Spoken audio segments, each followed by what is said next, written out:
बाबा जी और हुजूर जी की प्यारी सात संगत जी राधा स्वामी जी संगत जी आज हुजूर ने हरियाणा में धूम मचा दी।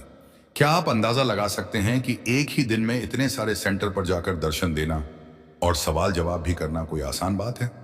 लेकिन यह चीज हुजूर ने आज करके दिखा दी। हुजूर ने सिर्फ 5 सेंटरों में दर्शन और सवाल जवाब ही नहीं किए, बल्कि आगे हुजूर जी छठे सेंटर की तरफ भी बढ़ चुके हैं, जो है मोहाली सेंटर। कल हुजूर जी और बाबा जी दिल्ली के लाल किला पर गए थे। वहां दिल्ली सरकार गुरु तेग बहादुर जी के शहीदी दिवस पर लाल किले पर एक बड़ा समारोह आयोजित किया था, जिसमें विशेष तौर पर हुजूर जी और बाबा जी को बुलाया गया था। लाल किले का पूरा हाल हम आपको वीडियो के आखिर में बताएंगे। हालांकि कल बाबा जी दिल्ली से सुबह सबसे पहले आनंदपुर साहिब गए थे। वहां भी बाबा जी को पंजाब सरकार ने गुरु तेग बहादुर जी के शहीदी दिवस का एक समारोह रखा था, जिसमें बाबा जी को इनवाइट किया था। आनंदपुर में क्या कुछ हुआ उसका पूरा वीडियो हमने कल इस चैनल पर पोस्ट कर दिया था। संगत चाहे तो आपके अपने YouTube चैनल जिसका नाम है सतगुरु सेवा सिमरन, उस पर देख सकते हैं। बाबा जी कल दिल्ली से आनंदपुर और फिर आनंदपुर से वापस दिल्ली आए और दिल्ली के लाल किला पर हुजूर के साथ गए थे। और आज हुजूर ने तो सच में कमाल ही कर दी। हरियाणा के सोनीपत, पानीपत, करनाल, कुरुक्षेत्र, अंबाला 5 सेंटरों पर हुजूर गए और हर सेंटर पर दर्शन देने के साथ साथ सवाल जवाब भी किए। हालांकि हुजूर जी ने हर सेंटर में 4 से 5 सवालों के ही जवाब दिए और आज हुए सवाल जवाब हम आपको आगे इसी वीडियो में सुनाने जा रहे हैं। हम संगत जी से विनती करते हैं कि आगे बढ़ने से पहले आपके अपने YouTube चैनल सतगुरु सेवा सिमरन के कमेंट बॉक्स में राधा स्वामी जरूर लिख दीजिए। आइए अब आपको सुनाते हैं यह सवाल जवाब, और शाम तक हम कोशिश करेंगे कि मोहाली सेंटर के सवाल जवाब भी आप तक पहुंचा सकें। फिर एक भाई ने पूछा, हुजूर जी क्या किस्मत से ज्यादा कर्म काम करते हैं या सब कुछ किस्मत से ही हो रहा है? हुजूर जी ने जवाब दिया, भाई साहब पहले हमें यह समझना है कि किस्मत कैसे बनती है। किस्मत बनती है हमारे कर्मों से। हम अक्सर कह तो देते हैं कि मालिक ने मेरी किस्मत ऐसी बनाई या वैसी बनाई, लेकिन सच्चाई यह है कि मालिक किसी की किस्मत नहीं बनाता। किस्मत बनती है हमारे अपने कर्मों से। अच्छे कर्म हुए तो अच्छी किस्मत बनेगी, बुरे कर्म हुए तो बुरी किस्मत बनेगी। मालिक सिर्फ हमारे कर्मों का फल हमें देता है, जिसको हम किस्मत कह देते हैं। इसीलिए जब तक हम शरीर के दायरे में रहेंगे कर्म तो करने ही पड़ेंगे। सांस लेना भी एक कर्म है और उससे भी हमारे ऊपर बोझ पड़ रहा है। अब क्या कोई बिना सांस लिए यहां जी पाएगा? इंसान का फर्ज है अपनी तरफ से सोच समझकर अच्छे कर्म करें, आगे सब मालिक पर छोड़ देना चाहिए। फिर एक बहन ने कहा, हुजूर जी दुनिया के दुख देखकर मेरा मन घबरा जाता है। जिधर देखो दुख ही दुख है। क्या कभी संसार से दुख खत्म नहीं होंगे? हुजूर जी ने समझाया, बहन जी इसलिए इस संसार को भोग नगरी कहा गया है। मालिक ने अपनी मौज में इस सृष्टि को बनाया था। मालिक ने हमें यहाँ इसलिए भेजा कि है ना, कि हम यहाँ से सीख सकें और अपनी असल की पहचान कर सकें। लेकिन यहाँ आकर इंसान मोह माया में फंस गया। वही मोह माया ही हमारे दुखों का सबसे बड़ा कारण है। आज इंसान अपना असल मकसद भूल बैठा है और दूसरे कामों में लग गया है। फिर जब दुख आते हैं तो इंसान को मालिक की याद आती है। अगर हर पल मालिक की याद हमारे अंदर रहेगी, हर रोज भजन सिमरन करेंगे, तो फिर दुख अगर आए भी तो हमें दुखों का एहसास नहीं होगा, क्योंकि हमारा जुड़ाव मालिक के साथ हो चुका होगा। फिर एक लड़की ने कहा, हुजूर जी मैं लोगों की खूब मदद करती हूँ, पर बदले में अक्सर मुझे तकलीफ ही मिलती है। क्या फिर भी मुझे दूसरों की मदद करनी चाहिए? हुजूर जी ने साफ और सीधा जवाब दिया, बेटा अगर मदद बदले की उम्मीद से करोगी तो दुख और तकलीफ ही मिलेगी, क्योंकि हम अक्सर दूसरों से उम्मीद रख लेते हैं और जब वह हमारी उम्मीद पर खरे नहीं उतरते तो हमें तकलीफ होती है। दूसरों की मदद हमेशा करो, लेकिन दूसरों से उम्मीद मत रखो कि मदद के बदले हमें यह मिल जाए या वह मिल जाए। उम्मीद सिर्फ मालिक से रखनी है, वही हमारा सच्चा साथी है। फिर एक लड़के ने कहा, हुजूर जी मुझे लगता है कि मेरी अरदास मालिक कभी नहीं सुनता। हुजूर जी ने जवाब दिया, बेटा मालिक को हमारी अरदास की जरूरत तो तब है जब वह हमारी अवस्था को ना जानता हो। मालिक तो हमारे हर पल हर एहसास की खबर रखता है। फिर भला हमें मालिक से अरदास करने की जरूरत ही क्यों पड़ जाती है? हमें मालिक से कभी कुछ नहीं मांगना चाहिए, बस मालिक का शुक्र करना चाहिए। मालिक ने पहले ही हम पर दया करके सब कुछ दिया है। सोचो, मालिक हमें निचली योनि में भी तो भेज सकता था, लेकिन मालिक ने अपनी रचना की सबसे सुंदर कृति यानी इंसान के रूप में हमें यहाँ भेजा, और हम बस जब भी मुंह खोलते हैं तो मालिक से कुछ ना कुछ मांगने लगते हैं। मालिक का बस शुक्र करो, कभी कुछ मांगना नहीं है। फिर एक भाई ने कहा, हुजूर जी मैं एक जॉइंट फैमिली में रहता हूँ और परिवार में अक्सर झगड़े चलते रहते हैं। ऐसे माहौल में हम भजन सिमरन कैसे करें? हुजूर ने समझाया, भाई साहब, यही तो हमारी परीक्षा है। हमें इस दुनिया में रहते हुए दुनिया के झमेलों को भी झेलना है और मालिक से रिश्ता भी जोड़ना है। हमें खुद को ऐसा बनाना है कि शरीर दुनिया में रहे, लेकिन आत्मा का जुड़ाव मालिक से रहे। अगर हम संतों महापुरुषों को देखें तो उन्होंने ना जाने कितने ही दुखों और तकलीफों के बाद भी खुद को मालिक से जोड़कर रखा। हमें महापुरुषों से सीख लेनी है। फिर एक लड़के ने पूछा, हुजूर जी, अगर यह सारी सृष्टि परमात्मा की बनाई हुई है तो फिर इस दुनिया में पैसे जैसी चीज की जरूरत क्यों पड़ी? हुजूर जी ने बहुत शांत स्वर में समझाया, बेटा, पैसा कभी गलत नहीं होता। गलती तो हमारी नीयत और हमारी समझ की होती है। आप खुद सोचो, जिस लोहे से हम सुंदर सुंदर औजार बनाते हैं, जो सुती हुई रसोई के बर्तन बनाते हैं, उसी लोहे से हथियार भी बन जाते हैं। लोहा तो वही है, फर्क तो बस इस्तेमाल करने वाले की सोच में है। इसी तरह पैसा भी ना अच्छा है ना बुरा, उसे अच्छा या बुरा हम बनाते हैं। फिर उस भाई ने दूसरा सवाल किया, हुजूर जी, पर आजकल तो बहुत से लोग पैसे के चक्कर में मालिक को ही भूल जाते हैं। हुजूर जी मुस्कुराए और बोले, बेटा, यह सब अहंकार के कारण होता है। जब इंसान के पास पैसा आने लगता है तो इंसान सोचता है कि वह सबसे ताकतवर बन गया है और यही अहंकार उसे मालिक से दूर कर देता है। हुजूर बोले, धन दौलत साथ नहीं जाएगी, सिर्फ मालिक का नाम ही साथ जाएगा। लेकिन इसका मतलब यह भी नहीं कि हम मेहनत करनी छोड़ दें और जरूरत जितना पैसा कमाना भी छोड़ दें। जब तक हम यहाँ हैं तब तक हमारे ऊपर जिम्मेदारी होती है और जिम्मेदारी निभाने के लिए हमें पैसा कमाना पड़ता है। लेकिन एक बात ध्यान रखना, कमाई चाहे कम हो या ज्यादा होनी हक हलाल की चाहिए। फिर एक भाई ने भावुक होकर कहा, हुजूर जी, आपने मुझे देश की सेना में सेवा करने का सौभाग्य दिया है। मैं और मेरी पत्नी ये अक्सर सोचते थे कि जब कभी आप और बाबा जी हमारे इलाके में आएंगे तो हम आपको यहां वहां घुमाकर सब दिखाएंगे। यही हमारी छोटी सी इच्छा थी। यह सुनकर हुजूर जी ने स्माइल दी और फिर यह भाई कहने लगा कि जिस इलाके में मैं तैनात था वहां अचानक हालात बहुत खराब हो गए। लगातार भारी गोलीबारी हो रही थी। मेरे अपने कमरे तक गोलियां पहुंच गईं। उस भयंकर फायरिंग के बीच भी मैं बच गया। मैं जानता हूं कि बाबा जी ने ही मेरी जान बचाई थी। हुजूर जी ने बहुत प्रेम से उसकी बात सुनी और धीरे से बोले, यह सब विश्वास की बात होती है। मालिक हर पल हमारे साथ है, इसीलिए हमें घबराने की जरूरत नहीं है। बाबा जी की असीम कृपा हमारे ऊपर है। फिर एक बहन ने पूछा कि हुजूर जी, आप कहते हो कि दुनिया में रहते हुए हमें मालिक से जुड़ना है, तो मेरा सवाल है कि दुनिया में रहते हुए तो हमारा ध्यान दुनिया की तरफ ही लगा रहेगा, फिर हम मालिक से कैसे जुड़ पाएंगे?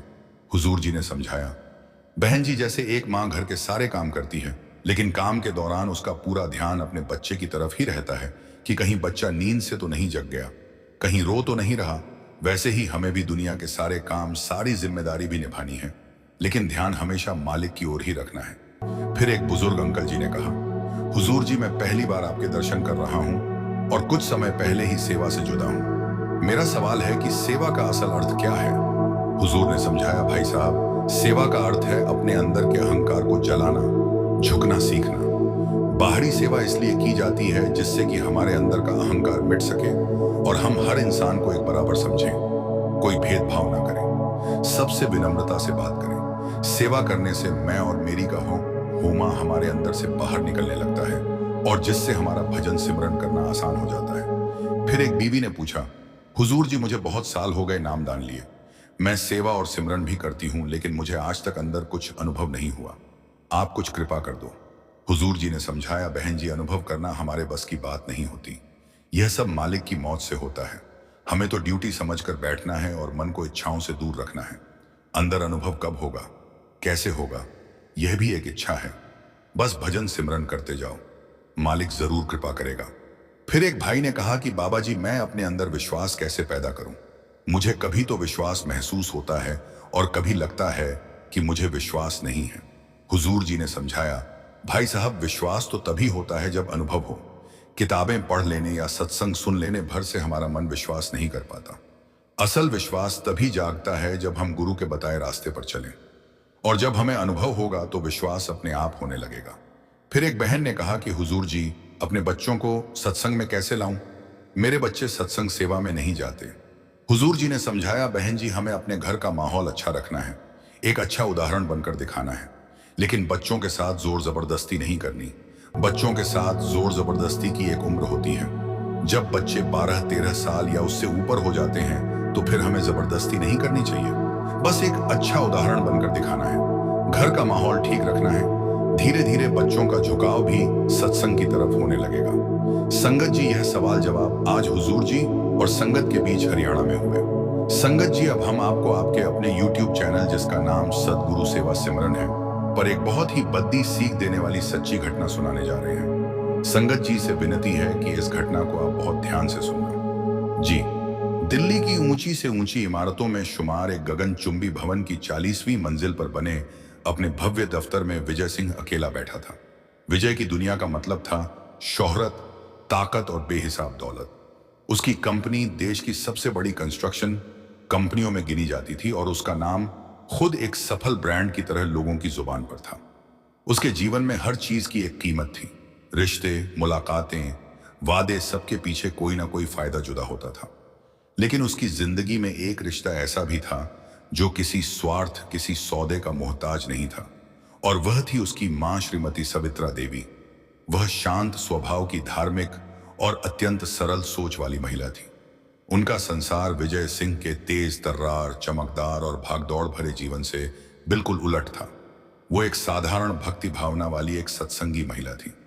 एक शाम जब विजय घर लौटा तो उसकी मां ने बड़े स्नेह से कहा, बेटा, अगले हफ्ते पूर्णिमा है, मेरा मन कर रहा है कि ब्यास चलें, थोड़ा सत्संग सुन लेंगे और लंगर भी खा आएंगे।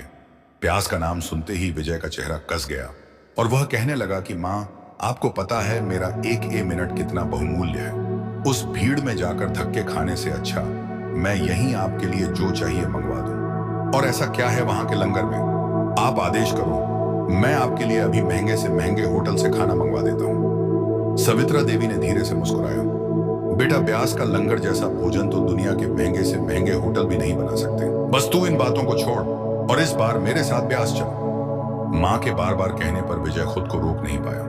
शनिवार की सुहानी सुबह विजय की चमकदार मर्सिडीज ब्यास के मार्ग पर दौड़ रही थी। रास्ते भर उसे ट्रैक्टर, ट्रॉलियों, बसों और सादगी से भरे लोगों की अनगिनत झलकियां दिखती रहीं। उसके लिए यह माहौल बहुत अनोखा था।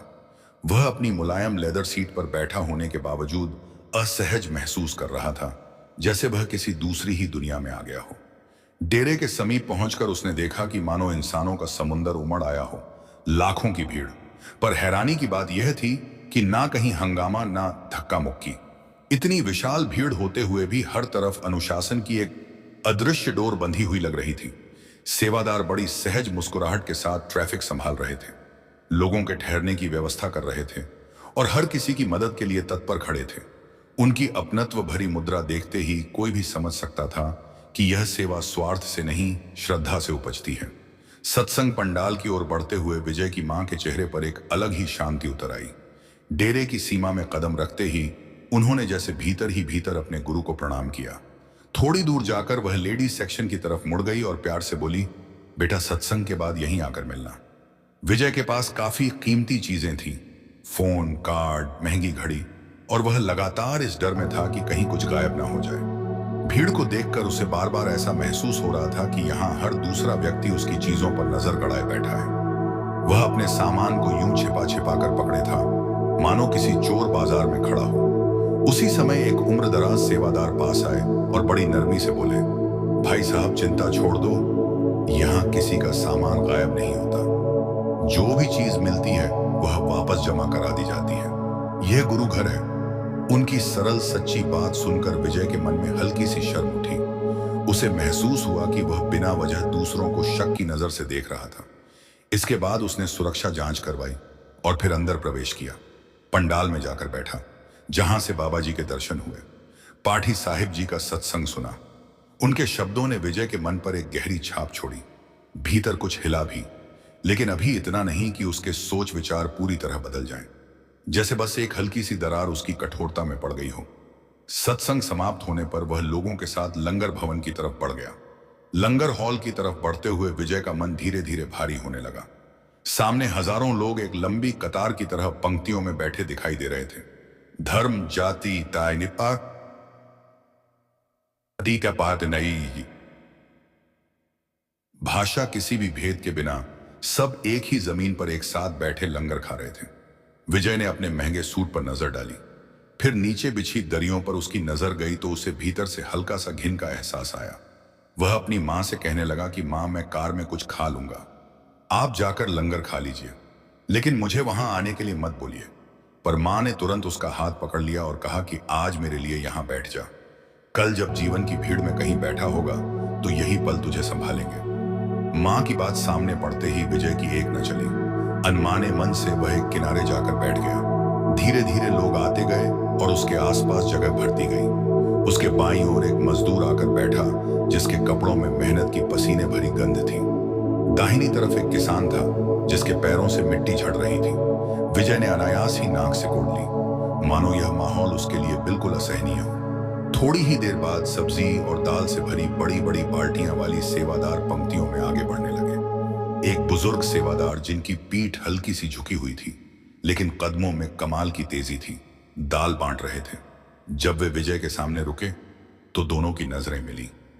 उन बूढ़ी आंखों में ना कोई जिज्ञासा थी, ना कोई पहचान, बस एक शांत, दयालु और बेहद पवित्र सा अपनापन दिखाई दे रहा था। एक कोमल मुस्कान के साथ उन्होंने विजय की थाली में दाल भर दी। उस मुस्कान में ऐसा कुछ था कि विजय की अंदर तक जमी कठोरता पल भर को पिघल गई। फिर गर्म गर्म रोटियां लेकर दूसरे सेवादार आने लगे, हाथ में रोटियों का ढेर। चेहरा प्रेम से भरा, हर व्यक्ति से आदर पूर्वक पूछते, और लेंगे बाबूजी, माताजी एक और दे दूं। उनकी विनम्रता ऐसी थी कि कोई भी ना नहीं कह पाता। विजय ने अनमने मन से पहला निवाला तोड़ा। वह दुनिया की सबसे आलीशान जगहों के खाने छक चुका था, लेकिन जैसे ही साधारण सी दाल और रोटी का टुकड़ा उसके मुंह में गया, वह भीतर तक हिल गया। यह स्वाद तो उसने कभी महसूस ही नहीं किया था। यह सिर्फ खाना नहीं था, इसमें मानो लाखों संगतों की दुआएं, हजारों सेवादारों की निस्वार्थ सेवा और अपार प्रेम खुला हुआ था। धीरे धीरे उसका मन बदलने लगा। वह खाते खाते अपने आसपास देखने लगा। वह मजदूर जो उसके पास बैठा था अपनी थाली को ऐसे खा रहा था जैसे कोई त्योहार हो। दूसरी ओर बैठा किसान एक एक निवाले को प्रसाद मानकर सिर झुकाता जा रहा था।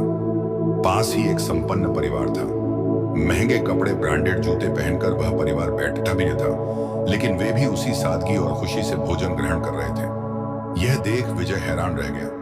ना किसी के चेहरे पर असंतोष, ना किसी की कोई शिकायत, ना कोई बड़प्पन, ना कोई छोटापन। सब एक ही धरातल पर, एक ही थाली में, एक ही भोजन को परम प्रसाद की तरह स्वीकार कर रहे थे। उस एक बार के लंगर ने विजय के अंदर के सारे अहंकार को निकाल दिया, और डेरे की उस एक विजिट ने विजय सिंह को भी एक समर्पित, सेवादार और सत्संगी बना दिया। संगत जी, कैसे लंगर की रोटी इंसान को बदल सकती है। विजय सिंह अकेला उदाहरण नहीं है, ऐसे और भी बहुत से उदाहरण हमें देखने को मिल जाते हैं। अगर आप भी किसी ऐसी सच्ची घटना के बारे में जानते हैं तो आपके अपने YouTube चैनल सतगुरु सेवा सिमरन के कमेंट बॉक्स में हमें लिखकर जरूर बताएं। संगत जी, अब 2 मिनट बात करते हैं कल बाबा जी और हुजूर जी के दिल्ली के लाल किला दौरे की। अचानक बाबा जी को फोन आया, बाबा जी अगर आपको पंजाब वाले कार्यक्रम में जाना है तो आपको दिल्ली भी जरूर आना पड़ेगा। अब बाबा जी ने किन किन कार्यक्रमों को रद्द किया, यह सब भी हम आपको आगे बताने वाले हैं। बस एक गुजारिश है, आज की पूरी वीडियो आखिर तक ध्यान से सुनिए, क्योंकि कल जो कुछ हुआ उसमें ऐसे ऐसे इशारे थे जो शायद हम वीडियो देखते समय भी ना पकड़ पाए हों। आज हजूर जी की बड़ी मेहर थी। बाबा जी ने इस बार बहुत लंबा कार्यक्रम बनाया हुआ था। सबको यही उम्मीद थी कि बाबा जी भूटे जाएंगे, रात वहीं रुकेंगे और फिर आगे डलहौजी की तरफ जाएंगे। जम्मू का भी पूरा कार्यक्रम सेट था। जम्मू जोनल टीमें तो सेंटर की तैयारी करने भी पहुंच गई थी। कहां कहां बाबा जी के दर्शन होने हैं, कौन सा स्थान तैयार करना है, सब कुछ चल रहा था। लेकिन सतगुरु की मौज, आखिर मौज होती है। जोनल वालों को पता ही है कि बाबा जी का बनाया रोस्टर कई बार अचानक बदल जाता है। अब सुनिए कि कौन सा कार्यक्रम रद्द हुआ और क्यों। कल सुबह बाबा जी आनंदपुर साहिब थे। यह तो हम आपको पिछली वीडियो में बता चुके हैं। सुबह सत्संग खत्म होने के बाद करीब 10:30 बाबा जी आनंदपुर साहिब पहुंचे तो वहां छैना से करोड़ी वाले बाबा जी मौजूद थे। उन्होंने बाबा जी से विनती की, बाबा गुरिंदर सिंह ढिल्लो जी थोड़ी देर बैठ जाइए, आपको एक और गुरुद्वारा साहिब दिखाना है। बाबा जी ने उनकी भावना का मान रखा और वहीं प्रतीक्षा की। फिर वे बाबा जी को एक और गुरुद्वारे में ले गए। फ्रंट फुट पर जो दिखा वह तो सबने देख लिया, लेकिन असली बात यह है कि बाबा जी आनंदपुर साहिब के उस स्थान पर भी गए जहां 10वें पाशाह जी ने सिख पंथ की स्थापना की थी। बाबा जी ने वहां सिर झुकाकर प्रणाम किया। संगत इतनी भारी संख्या में पहुंची हुई थी कि रश बेहिसाब था, क्योंकि जहां बाबा जी होते हैं वहां संगत अपने आप उमड़ आती है। करीब 3 से 4 घंटे बाबा जी वहां रुके। फिर बाबा जी सीधे हवाई मार्ग से दिल्ली पहुंचे। असल में कल का दिन बाबा जी का और भी एक महत्वपूर्ण कार्यक्रम तय था, लेकिन उसे थोड़ा सा बदलना पड़ा, क्योंकि दिल्ली सरकार ने लाल किले में श्री गुरु तेग बहादुर जी के 350वें शहीदी दिवस पर आयोजित समारोह में हजूर जी और बाबा जी दोनों को विशेष रूप से आमंत्रित किया था। अब बात यह कि हजूर जी आनंदपुर साहिब क्यों नहीं पहुंचे, इसका कारण भी सुनिए। कल शाम 4 बजे दिल्ली के भाटी क्षेत्र में जो सेवक नियमित सेवा करते हैं, उनकी प्रसाद की व्यवस्था थी और वहां हजूर जी को स्वयं प्रसाद वितरित करना था। आप जानते हैं, हजूर जी हो, बाबा जी हो या बड़े महाराज जी, सभी बादशाहियां और सेवकों को अपने हाथों से प्रसाद देती आई हैं। इसलिए हजूर जी वहीं रुके और उन्होंने प्रसाद बांटा। साथ ही उन्होंने 1 घंटे का सत्संग भी फरमाया। कल शाम को दिल्ली सरकार की ओर से लाल किला परिसर में श्री गुरु तेग बहादुर जी महाराज की 35वीं शहीदी दिवस स्मृति आयोजित की गई थी। उस कार्यक्रम में हजूर जी और बाबा जी दोनों पधारे। दिल्ली की गुरुद्वारा प्रबंधक कमेटी ने उनका बहुत ही प्रेम से स्वागत किया। श्री गुरु ग्रंथ साहिब महाराज की हाजिरी में बाबा जी और हजूर जी ने पहले मस्तक टेक कर प्रणाम किया और फिर अपने स्थान पर जाकर विराजे। उन्होंने पहले ही विनम्रता से कह दिया था, हम यहाँ कोई वचन नहीं करेंगे, इसलिए बाबा जी ने वहां कोई प्रवचन नहीं दिया। उसी दौरान एक छोटा बच्चा आया। कह नहीं सकते कौन सी आत्मा का वह प्यारा था, पर बाबा जी ने उसे दुलार दिया और हजूर जी ने भी उसे बड़ी मोहब्बत से प्यार किया। कुछ तस्वीरों में हजूर जी मुस्कुराते भी दिखाई दिए और कुछ में उनका चेहरा गंभीर था, जैसे कोई उन्हें देखकर समझ ले कि शायद वे नाराज हैं, पर ऐसा कुछ नहीं था। असल में वहां लगातार गुरबाणी चल रही थी। पूरा वातावरण आध्यात्मिक था और कई बार मालिक के प्यारे उस दिव्य माहौल में एक गहरी ध्यान मग्न अवस्था में चले जाते हैं, जहां चेहरा गंभीर लगता है पर भीतर रस भरपूर होता है। कार्यक्रम के बाद दिल्ली सरकार और गुरुद्वारा प्रबंधक कमेटी ने बाबा जी और फिर हजूर जी दोनों को सम्मानित किया। उन्हें दरबार साहिब से एक सुंदर सा स्मृति उपहार भी भेंट किया गया। आसपास संगत की भारी भीड़ जमा थी। हर तरफ उत्साह ही उत्साह था। शाम के लाल किला कार्यक्रम में बाबा जी और हुजूर जी तो पहुंचे ही, उनके दर्शन के लिए संगत भी असाधारण संख्या में आई हुई थी। संगत जी, कुछ देर के बाद हम आज हुए और भी सवाल जवाब आपके साथ शेयर करने की कोशिश करेंगे। राधा स्वामी